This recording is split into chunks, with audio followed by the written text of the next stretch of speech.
বিশ্বখ্যাত ওলন্দাজ চিত্রশিল্পী ভিনসেন্ট ভ্যান গঘ আজ 30শে মার্চ 1853 খ্রিস্টাব্দে জন্মগ্রহণ করেছিলেন।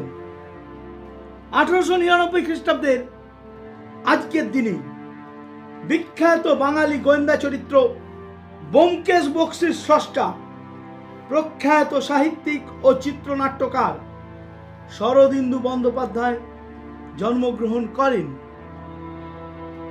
1908 খ্রিস্টাব্দের 30শে মার্চ। প্রখ্যাত চলচ্চিত্র অভিনেত্রী, গায়িকা এবং প্রযোজক দেবিকা রানী চৌধুরী জন্মগ্রহণ করেন 1957 খ্রিস্টাব্দের 30শে মার্চ। ঠাকুরমার ঝুলি সহ বাংলা ভাষায় রূপকথার প্রখ্যাত রচয়িতা ও সংগ্রাহক দক্ষিণারঞ্জন মিত্র মজুমদার পরলোক গমন করেন 1981 খ্রিস্টাব্দের 30শে মার্চ।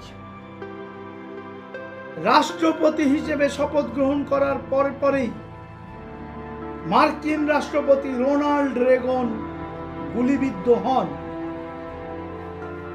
1992 খ্রিস্টাব্দের 30শে March.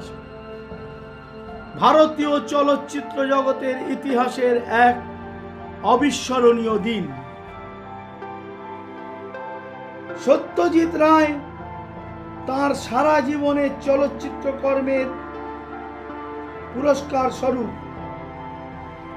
Life time achievement award, master of film maker হিসেবে অস্কার পুরস্কার লাভ করেন এবং এই পুরস্কারটি অস্কার কর্তৃপক্ষ তাকে কলকাতায় হাসপাতালে এসে দিয়ে যান এবং তার কিছুদিন পরেই সত্যজিৎ রায় প্রয়াত হন।